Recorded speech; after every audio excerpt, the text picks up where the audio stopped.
Around the same time that John D. Rockefeller seized U.S. media, he also hijacked U.S. medicine. When it was discovered that drugs could be produced from petroleum, America's top oil mogul ordered his army of propagandists to invert reality accordingly. Medicines used for thousands of years were suddenly classified as alternative, while the new, petroleum-based, highly addictive, and patentable drugs were declared the gold standard. After buying the German pharmaceutical company that manufactured chemicals of war for Adolf Hitler, Rockefeller leveraged his political influence by pressing Congress to declare natural healing modalities unscientific quackery.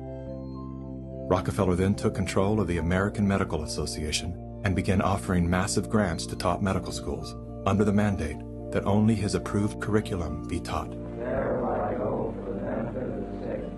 Any mention of the healing powers of herbs, plants, and diet was erased from most medical textbooks.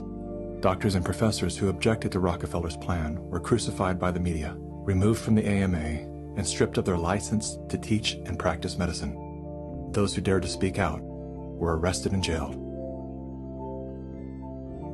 When evidence began to emerge that petroleum-based medicines were causing cancer, Mr. Rockefeller founded the American Cancer Society, through which he suppressed that information.